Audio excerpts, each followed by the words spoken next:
শুরু থেকে মোহিনী art and ক্রাফটের খুব শখ ছিল। সে প্রায় দিন পুরনো জিনিস দিয়ে নতুন কিছু বানাতো। ওর এই শখ পূরণে ওর স্বামী বিহানও অনেক সাহায্য করেছে, আর তার প্রয়োজনীয় জিনিস সব এনে দিয়েছে, যাতে ও নিজের হবিতে সম্পূর্ণ মনোযোগ দিতে পারে। দুজন স্বামী স্ত্রী খুব সুখে ছিল, কিন্তু তাদের শুধুমাত্র একটাই দুঃখ ছিল যে তাদের কোনো সন্তান ছিল না। মোহিনী, এই নাও, তুমি আর্ট অ্যান্ড ক্রাফটের জন্য যে কালারফুল কাপড় চেয়েছিলে সেগুলো নিয়ে এসেছি। এবার কি বানাবে? কাল ইউটিউবে একটা কাঠের পুতুল দেখেছিলাম, সেটাই বানাবো। এটা বলে মোহিনী সেই কাপড়গুলো দেখতে লাগলো। তখনই সে দেখল সে কাপড়গুলোর মধ্যে একটা লাল ওড়নার টুকরো ছিল। সেই ওড়নাটা ওর খুব পছন্দ হলো। সেই ওড়নাটা নিয়ে ও মাথায় পড়ল। বিহান, বলো না আমাকে কেমন দেখাচ্ছে? আরে মোহিনী, বাচ্চাদের মতো ওড়নার টুকরো তুমি মাথায় পড়েছো কেন? তোমার নতুন ওড়না চাইলে আমি এনে দিচ্ছি তোমাকে। বিহান, তুমিও না? আরে আমি তো এমনি ওড়নার টুকরোটা মাথায় দিয়েছিলাম। এই ওড়নাটা আমি আমার কাঠের পুতুলের মাথায় দেব। এই ওড়নাটা পরে আমার কাঠের বউ যখন নাচবে তখন কি সুন্দর দেখাবে বলো? হ্যাঁ? এটা বলার পর মোহিনী কাঠের পুতুলের মতো নিজেই ধীরে ধীরে নাচতে লাগলো হাত তুলে। ওর এই অবস্থা দেখে রেহানের হাসি পেয়ে গেল। তোমার পেট আর মন তো এতে ভরে যায়, কিন্তু আমার পেটের কি হবে? খুব জোর খিদে পেয়েছে, হাত মুখ ধুয়ে আসছি, তুমি একটু খাবার রেডি করো। মোহিনী সেই ওড়নাটা আবার কাপড়ের মধ্যে রেখে দেওয়ার পরিবর্তে নিজের কাঁধেই রেখে দিল। এতই যদি খিদে পায় তাড়াতাড়ি চলে এসো, তোমার পছন্দের খাবার রান্না করেছি, চিকেন বিরিয়ানি আর শোরবা। Wow, that's great! নাম শুনেই আমার জিভে জল চলে এলো। খুব সুন্দর গন্ধ বেরোচ্ছে, আমার আর তর সইছে না। মোহিনী বিহানের থালায় আর নিজের থালায় খাবার পরিবেশন করে, আর বিহানের পাশে বসেই খেতে থাকে। হঠাৎ করে ওর চোখটা লাল হয়ে যায়, আর সে নিজের খাবারটা নিয়ে মাটিতে বসে পড়ে, আর ওর হাতের স্পুন ছুঁড়ে ফেলে দিয়ে দু হাতে খাবার খেতে শুরু করলো। ও লেগ পিসটা তুলে খুব নোংরা ভাবে খুবলে খুবলে খেতে লাগলো। ওকে এভাবে খেতে দেখে বিহান ওর কাছে গেল, আর ওর কাঁধে হাত রেখে বলল, কি হলো মোহিনী, তুমি এভাবে খাচ্ছ কেন গো? বিহান যেই কাঁধে হাত রাখলো, কাঁধে রাখা সেই ওড়নাটা নিচে পড়ে গেল, আর মনে হলো যেন মোহিনীর জ্ঞান ফিরে এসেছে। আমি এখানে মাটিতে কি করছি? আরে সেটাই তো আমি জিজ্ঞেস করছি, তুমি ডাইনিং টেবিল ছেড়ে মাটিতে কেন খাবার খাচ্ছিলে? বিহানের কথা শুনে মোহিনী যখন নিজের হাতের দিকে তাকালো, সেই হাত ভাত আর শোরবায় ভর্তি ছিল। সরি বিহান, আমি বুঝতে পারছি না আমি কি করে মাটিতে চলে এলাম। কোনো ব্যাপার না, মাঝে মাঝে এরকম হতে পারে, কোনো ব্যাপার না, রিল্যাক্স। এটা বলার পর বিহান মোহিনীকে নিয়ে তাদের রুমে চলে গেল। সেই ওড়নাটা ওই জায়গাতেই পড়েছিল। কিছুক্ষণ পর নিজেই হাওয়াতে উড়ে সেই ওড়নাটা কাপড়ের দলায় ঢুকে গেল। আজ যে কাঠের পুতুলটা বানাবো, এটাকে আমি আমার ঘরে রাখবো, আমার সাথে একই ঘরে, আমার বাচ্চার মতো করে। আলাদা আলাদা কাপড় জুড়ে মোহিনী একটা খুব সুন্দর কাঠের পুতুল তৈরি করলো। যেই মুহূর্তে মোহিনী কাঠের পুতুলের মাথায় ওড়নাটা বসালো, পুতুলের দুটো চোখ গোল গোল ঘুরতে লাগলো, আর তার মুখে একটা রহস্যময়ী হাসি দেখা দিল। মোহিনী কাঠের পুতুলের সৌন্দর্যে এতই মজে ছিল যে ও বুঝতেই পারল না যে এরকম কেন হচ্ছে। বিকেলে যখন বিহান বাড়ি ফিরল, তখন সে দেখল মোহিনী তার পুতুলকে নিয়ে খেলছে। ওর মুখে একটা হাসি দেখে বিহানের শান্তি লাগলো। কি ব্যাপার, আজ এত খুশি মনে হচ্ছে? দেখো কি সুন্দর কাঠের পুতুল বানিয়েছি আমি। তুমি জানো না, দুপুরে আমার সাথে কথাও বলছিল। কি হলো, তুমি হাসছো কেন? দাও, কিছুক্ষণ তোমার কাঠের পুতুলের অভাব আমি পূরণ করে দিচ্ছি, ততক্ষণে তুমি একটু চা দেবে আমায়। নিজের হাতে কাঠের পুতুলটা ধরে বিহান মনে মনে ভাবছিল যে কি সুন্দর কাঠের পুতুল বানিয়েছে তার বউ। সত্যি মোহিনী, তোমার কোনো তুলনা নেই। তখনই তার ফোনটা বেজে উঠল। ফোন তোলার জন্য সে সামনে এগোতেই তার কাঠের পুতুলটা পড়ে গেল। সে পুতুলটাকে ওখানে পড়ে থাকতে দিয়ে ফোনে কথা বলতে শুরু করলো। বিহান ফোনে কথা বলতে বলতেই মোহিনী চা বানিয়ে নিয়ে চলে এলো। কেমন লাগলো তোমার আমার বানানো কাঠের পুতুল? খুব সুন্দর হয়েছে, ও একটু মাটিতে পড়ে গেছে, আমি এক্ষুনি তুলছি। বিহান কাঠের পুতুলটি তোলার জন্য যেই ঝুঁকলো, সেখানে কাঠের পুতুলটা ছিল না। পুতুলটি বিহানের কাছে সোফায় বসেছিল। বিহান অবাক হয়ে গেল, কাঠের পুতুল তো নিচে পড়েছিল, তাহলে ওপর উঠলো কি করে? এটা ভেবে বিহান চা খেতে শুরু করল, আর কাঠের পুতুলের চোখ গোল গোল ঘুরতে শুরু করলো, আর তার মুখে ছিল রহস্যময় এক হাসি। মোহিনী কাঠের পুতুলকে এত ভালোবেসে ফেলেছিল যে সে নিজের সাথে পুতুলটাকে বেডরুমেও নিয়ে এলো, আর নিজের পাশেই শুইয়ে দিল। যেই রাত 12টা হলো, কাঠের পুতুল নিজের চোখ খুলল, আর তারপর হাওয়ায় উঠতে শুরু করলো। পরের দিন সকালে যখন মোহিনী উঠল, সে দেখলো কাঠের পুতুল বিছানার পরিবর্তে পাশের সোফায় বসেছিল। ও অবাক হয়ে সেদিকে তাকিয়েছিল। ও ভাবল, হতে পারে রাতে বিহান কাঠের পুতুলটা ওখানে রেখেছে। এটা ভেবেও নিজের কাজ করতে শুরু করলো। কিছুক্ষণ পর যখন বিহান নিজের ঘরে রেডি হচ্ছিল, ওর কানে একটা আওয়াজ ছিল। ও এদিক ওদিক দেখতে শুরু করলো। ও কিছু দেখতে পেল না। ও ভাবলো মনের ভুল। ও আয়নার সামনে দাঁড়িয়ে আবার চুল ঠিক করতে শুরু করলো। হঠাৎ সেই কাঠের পুতুল উড়ে উড়ে এলো আর ওর কাঁধে এসে বসলো। বাবা, ও বাবা, তুমি কি করছো গো? কাঠের পুতুলের মুখে কথা শুনে বিহান জোরে চিৎকার করে উঠল। কাঠের পুতুলটাকে নিজের কাঁধ থেকে এক ঝটকায় ফেলে দিল। যেই কাঠের পুতুলটা মাটিতে পড়লো, ওর মাথা থেকে রক্ত বেরোতে শুরু করলো। তখনই মোহিনী ওখানে এলো আর কাঠের পুতুলটাকে এমন ভাবে তুললো যেন কেউ কারো বাচ্চাকে তুলছে। পুতুলের মাথা থেকে বেরোনো রক্তকে আটকাতে ও তাড়াতাড়ি ফার্স্ট এড দিল আর বিহানের ওপর রেগে গেল। বিহান, এ কেমন ছেলে মানুষই! একটা ছোট বাচ্চাকে কেউ এভাবে ছুঁড়ে ফেলে নাকি? কপাল ভালো যে খুব অল্প আঘাত পেয়েছে, যদি বাচ্চাটার আরো বেশি আঘাত লাগতো। বিহান অবাক হয়ে কখনো মোহিনীকে দেখে, আবার কখনো দেখে সেই কাঠের পুতুলকে। একটা নির্জীব কাঠের পুতুলের প্রথমে ওর সাথে কথা বলা, তারপর কাঁধে এসে বসা, তারপর মাথা থেকে রক্ত বেরোনো, এই সব ব্যাপার ওকে খুব অবাক করে দিচ্ছিল। ও বুঝতে পারছিল না যে আসলে হচ্ছেটা কি।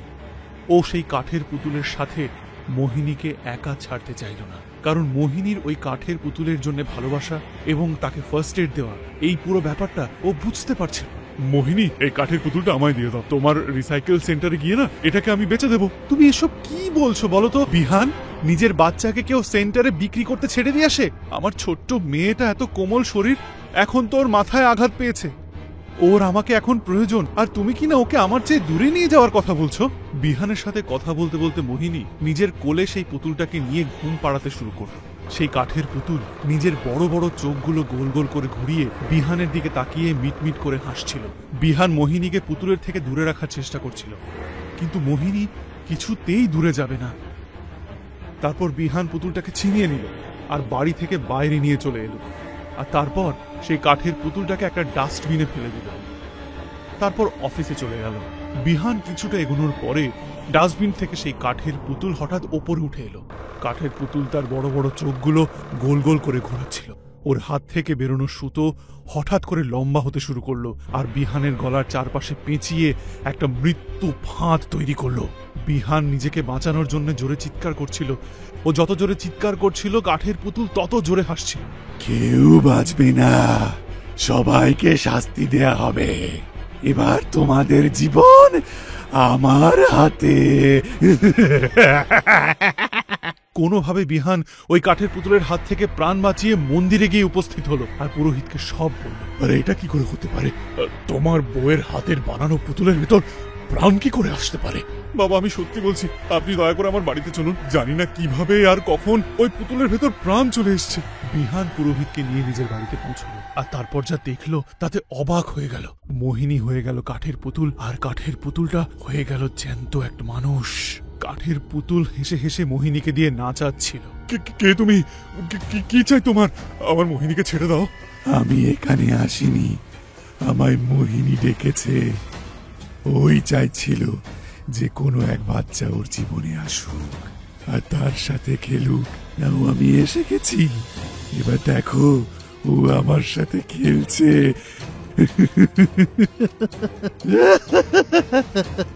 পুরোহিত মশাইয়ের সাথে নিয়ে আসা গঙ্গাজল সেই কাঠের পুতুলের ওপর ছেটাতেই সে আবার কাঠের পুতুলে পরিণত হলো। তারপর মোহিনী কাঠের পুতুল থেকে আবার মানুষ হয়ে গেল। আমাকে ছেড়ে দাও, এই কাঠের পুতুলের উপর পড়ানো ওড়নাটা আমার মানে রাগিনীর। বিয়ের কিছুদিন পরে আমার শ্বশুর বাড়ির লোকজন আমাকে পুড়িয়ে মেরে ফেললো। তখন আমার শরীরে এই লাল সুন্দর ওড়নাটা ছিল, সবকিছু পুড়ে ছাই হয়ে যায়। শুধু এই ওড়নাটাই অর্ধেক পুড়েছিল, যেটা ময়লার মধ্যে ফেলে দিয়েছিল। সেখান থেকে কেউ ওড়নাটা তুলে সেটা কাপড়ের গলায় রেখে দিয়েছিল। মোহিনী সেই ওড়না দিয়ে কাঠের পুতুল বানিয়ে নিজের সন্তানের মতো তাকে ভালোবাসলো। আমি ওর মমতায় ভুলে গিয়ে ছোট বাচ্চার মতো ওকে মা ভেবে ভালোবাসতে শুরু করলাম। তোমার সাথে খুব অন্যায় হয়েছে, কিন্তু আমি তোমার আত্মার শান্তির জন্য যজ্ঞ করব, যাতে এইভাবে তুমি না ঘুরে ঘুরে আরেকবার পুনর্জন্ম নিতে পারো। পুরোহিত বিহান আর মোহিনীকে সামনে রেখে সে আত্মার শান্তির জন্য যজ্ঞ করল। আত্মা কাঠের পুতুল ছেড়ে চলে গেল, কিন্তু তবুও পুরোহিত মশাই সেই আত্মার অন্ত্যেষ্টিক্রিয়া করল। কিছুদিন পর মোহিনী এক সুখবর পেল। সে মা হতে চলেছে। বিহান আর মোহিনী খুব খুশি ছিল এটা ভেবে যে ওই মেয়েটা আবার জন্ম নিয়ে তাদের কাছেই ফিরে আসছে।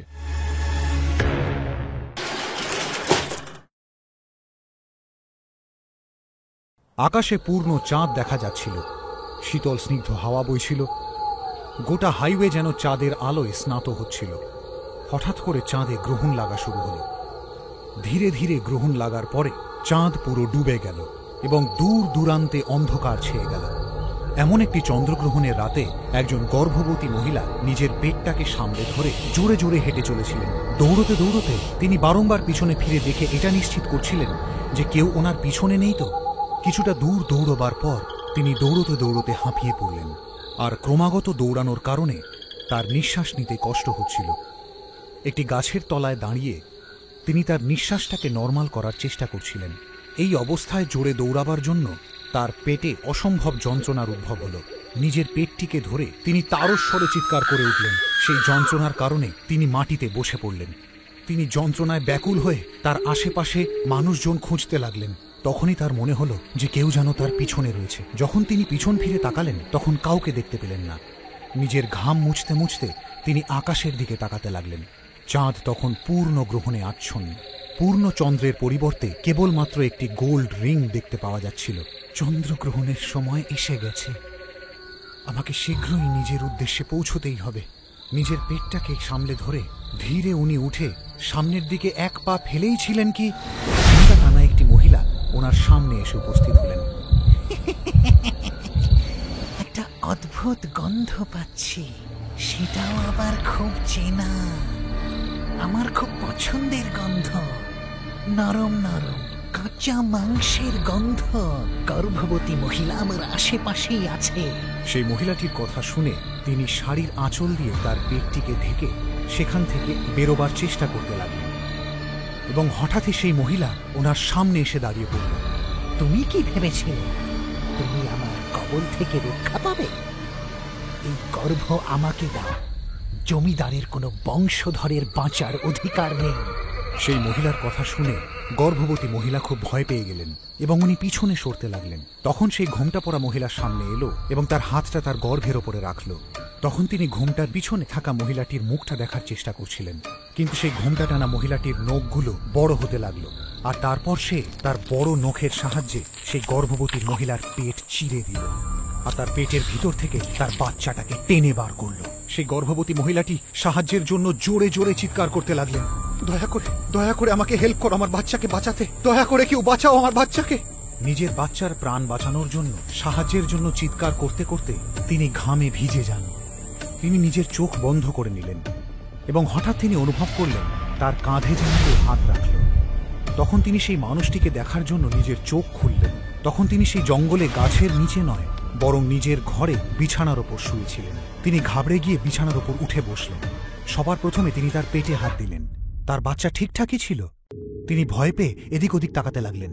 তিনি দেখলেন তার স্বামীকে, যিনি তার কাঁধে হাত রেখেছিলেন। রাগিনী আর রাজীব বিয়ে করেছেন কিছুদিন হল। দুজনেই নিজেদের বৈবাহিক জীবনে ভীষণ খুশি ছিলেন। ওনাদের খুশি আরও পরিপূর্ণতা পেল যখন তারা জানতে পারলেন যে রাগিনী গর্ভবতী।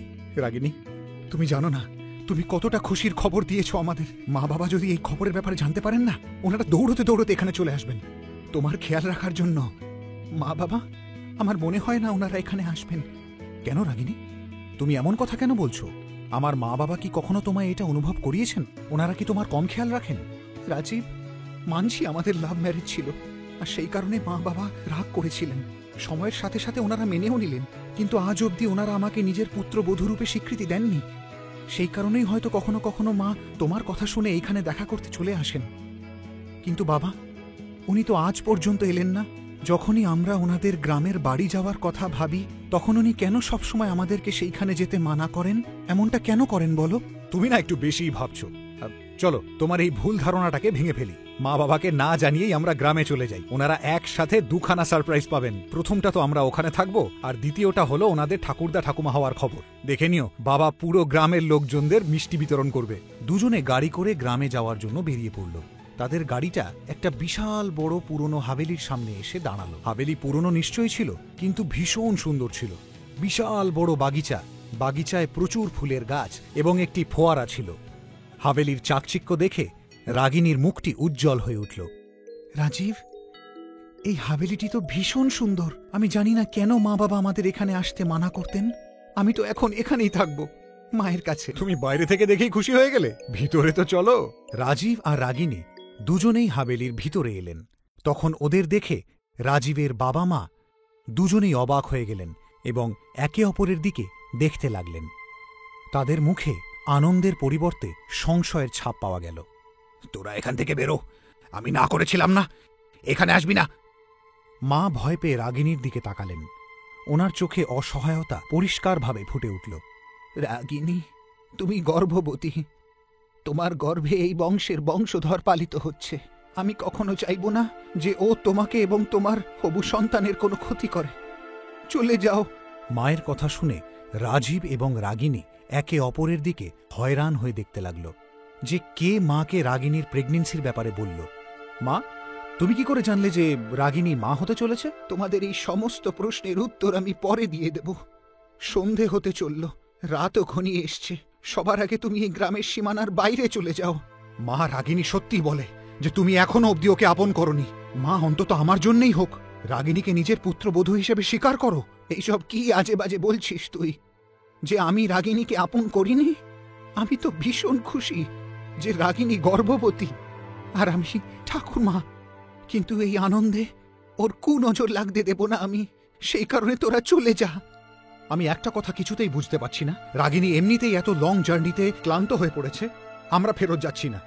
রাগিনী, তুমি গিয়ে নিজের ঘরে আরাম করো, আমি একটু পরে আসছি। একটি চাকরের সাথে রাগিনী নিজের ঘরে চলে গেল। রাজীবের বাবা মা ওখানেই একটি সোফার উপরে মাথায় হাত রেখে বসে পড়ল। রাজীব ওনাদের সামনে গিয়ে বসে পড়ল। এসব কি মা? তুমি কি করে জানো রাগিনী মা হতে চলেছে? মা কিছু না বলে মৌন ছিলেন। তারপর সে তার বাবার দিকে তাকিয়ে জিজ্ঞেস করল, তুমি তো কিছু বলো। কি বলবো, কি বোঝাবো? তুই শুধু এইটুকু বোঝ আর এখান থেকে বেরো, তাতেই সবার মঙ্গল। তো মাকে বলতেই হবে। যখন থেকে গ্রামের পণ্ডিতের কাছ থেকে রাগিনীর প্রেগন্যান্সির ব্যাপারে জানতে পেরেছি, আমি ওর জন্য এবং আমাদের বংশধরের জন্য পূজা অর্চনা শুরু করে দিয়েছি। কিন্তু ঠাকুরমশাই বলেন যে সেই কালো ছায়া আমার নাতিকে আমাদের থেকে দূরে নিয়ে চলে যাবে। বাবা, ও কখনো বাজে স্বপ্ন দেখে না তো? বাবা, তুমি কি করে জানো যে রাগিনী এরকম দুঃস্বপ্ন দেখে? গতকাল রাতে ও খুব খুব খারাপ স্বপ্ন দেখেছিল। তুই মনে হয় ভুলে গেছিস যে এই বাড়িতে তোর দাদা আর বৌদির সাথে কি হয়েছিল। সেই ঘটনার যেন আর পুনরাবৃত্তি না ঘটে, তাই আমি বলছি তোরা বেরো এখান থেকে। বাবা, কি সব বলছো তুমি? ওটা একটা দুর্ঘটনা ছিল যেটা যে কারোর সাথে হতে পারত। রাগিনীকে দেখো এখানে এসে কতটা খুশি। দুর্ঘটনা নয়, ওটা প্রতিশোধ ছিল। এখনো ওর প্রতিহিংসা শেষ হয়নি। আমাদের পরিবারকেও সম্পূর্ণ বিনাশ করে দেবে। তুই বেরো এখান থেকে। কে বদলা নেবে? কার কথা বলছো তুমি? রাজীবের কথা শুনে ওর বাবা মাটিতে বসে পড়লেন এবং উনি পুরনো কথা মনে করতে থাকলেন। হাভেলিতে অনেকগুলো চাকর একসাথে কাজ করত। রাজীবের বাবা, যিনি পুরো গ্রামে ঠাকুর নামে পরিচিত ছিলেন, ডায়েরিতে কিছু হিসেব নিকেশ করছিলেন। তখনই ঘোমটায় ঢাকা এক মহিলা সেখানে উপস্থিত হলেন। তার পোশাকেই বোঝা যাচ্ছিল যে সে গ্রাম্য। তার মুখটা পুরো ঘোমটায় ঢাকা ছিল আর তার হাতে অনেক চুড়ি ছিল এবং তিনি গর্ভবতী ছিলেন। নমস্কার ঠাকুর। হ্যাঁ, নমস্কার। ঠাকুর, কিছু টাকার দরকার। গ্রামের বেদ বলেছেন একবার শহরের ডাক্তারকে দেখাতে। এই বাচ্চার বাবা তো এখন আর এই পৃথিবীতে নেই। এটিই হলো তার শেষ চিহ্ন। যে করেই হোক ওকে বাঁচাতেই হবে। দয়া করে সাহায্য করে দিন। সেই সময় গ্রামে ঠাকুরের যথেষ্ট নামযশ ছিল। উনি ওনাকে ওপর থেকে নিচ অব্দি দেখলেন এবং রাতে আসার হুকুম দিলেন। কিন্তু সেই মহিলাটি বুঝতে পেরেছিলেন যে রাতে ঠাকুরের ঘরে যাওয়ার কি মানে হয়। নিজের হবু সন্তানের জন্য সে যা খুশি তাই করতে পারত।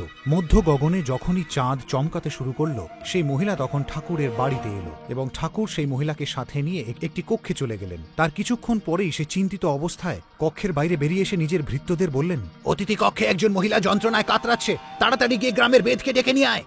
ভৃত্য সেই বেদকে নিয়ে যখন সেই কক্ষে ঢুকল, তখন সেই কক্ষের অবস্থা দেখে তাদের চক্ষু চড়ক গাছে উঠে গেল। সেই মহিলাটি যন্ত্রণায় ছটফট করছিল এবং মাটিতে রক্তে মাখা একটি শিশুর মরদেহ ছিল। গ্রামের বেদ সঙ্গে সঙ্গে ওদের সাহায্য করার চেষ্টা করলেন, কিন্তু ততক্ষণে সেই মহিলাটি প্রাণে মারা গিয়েছিলেন। গ্রামবাসীরা এই ঘটনার ব্যাপারে কিচ্ছু জানতেন না। সেই কারণেই ঠাকুর নিজের বাড়ির পিছনেই সেই দুটি মরদেহকে কবর দিয়ে দিলেন। কিছুদিন পরেই সেই ঘোমটায় ঢাকা মহিলাকে গোটা মহলে ঘুরতে দেখা যায়। ভয় পেয়ে ঠাকুর সাহেব নিজের সন্তানদের হোস্টেলে পাঠিয়ে দিলেন। অনেক রকমের পন্থা অবলম্বন করার পরেও সেই মহিলার আত্মা সেই মহল ছেড়ে বেরোল না। ঠাকুর সাহেব, আপনি ওনার বংশ খতম করেছেন, তাই যতক্ষণ না আপনার বংশ শেষ হচ্ছে ওনার আত্মা শান্তি পাবে না। আমি শুধু এইটুকু করতে পারি যে আমি এই আত্মাটাকে এই মহলের মধ্যে বেঁধে দিতে পারি। এই মহলের বাইরে সেই আত্মা বেরোবে না। সেই কারণে আপনি আপনার বাচ্চাদের এই মহল থেকে কিন্তু দূরে রাখবেন। আর হ্যাঁ, যদি আপনি এই মহল ছেড়ে যান তাহলে সেই আত্মা কিন্তু আপনার পিছন পিছন চলে আসবে। এই জন্যই বলছি বাবু, চলে যা এখান থেকে, চলে যা। আমাদের কর্মের শাস্তি আমাদের এখানে থেকেই পেতে হবে। তখনই হঠাৎ মহলে অন্ধকার হয়ে গেল, জোরে হাওয়া বইতে লাগলো এবং গোটা মহল রাগিনীর চিৎকারে গম গম করে উঠল। সবাই দৌড়ে রাগিনীর কক্ষে পৌঁছল। তখন রাগিনীর কক্ষে রাগিনীর রূপে ঘোমটা পরা সেই মহিলা হাওয়ায় উঠতে লাগলো। রাগিনী ভয়ের কারণে ঘরের একটি কোণায় চুপ করে বসেছিল। কোথায় ছিলে ঠাকুর তুমি? তোমারই আসার অপেক্ষায় বসেছিলাম। নিজের সন্তানকে যখন ছটফট করতে দেখবে, মরতে দেখবে, যতটা কষ্ট আমি পেয়েছিলাম তার থেকেও বহু গুণে কষ্ট তুমি পাবে। এটা বলেই ও নিজের হাতটাকে তুলল এবং সাথে সাথে রাগিনীও হাওয়ায় উঠতে লাগলো। তোর অপরাধী আমি, আমার বাচ্চাদের ছেড়ে দে। যদি শাস্তি দিতে চাস তাহলে আমাকে দে, আমি মরলেই হয়তো তোর আত্মা তৃপ্ত হবে। এটা বলেই সামনে যে ফল কাটার চাকু ছিল সেটাকে তুলে নিজের হাতের শিরা কেটে ফেলল। এটা দেখে সেই ঘোমটা পরা মহিলাটি জোরে চিৎকার করে উঠল। এত সহজে তুই মরতে পারিস না, তোকে আরো ছটফট করতে হবে, আরো কষ্ট পেতে হবে। তোর চোখের সামনে তোর বংশধরকে মরতে হবে। সেই মহিলাটি জোরে জোরে চিৎকার করতে লাগল। ঠাকুরের হাত দিয়ে যত রক্ত ঝরছিল মহিলাটির আত্মাটি তত তাড়াতাড়ি নষ্ট হচ্ছিল। ঠাকুর মরে যাওয়ার পরে সেই আত্মাটিও মুক্তি পেয়ে গেল। মা, আমরা এখন আর এই মহলে থাকবো না। বাবার কৃতকর্মের ছায়াটুকু আমি আমার সন্তানের উপরে পড়তে দেব না। চলো মা, ওনার শাস্তি এটাই যে উনিও যেন কোনোদিন মুক্তি না পান। ছেলে থাকা সত্ত্বেও তার শেষকৃত্য কখনো সম্পন্ন হবে না।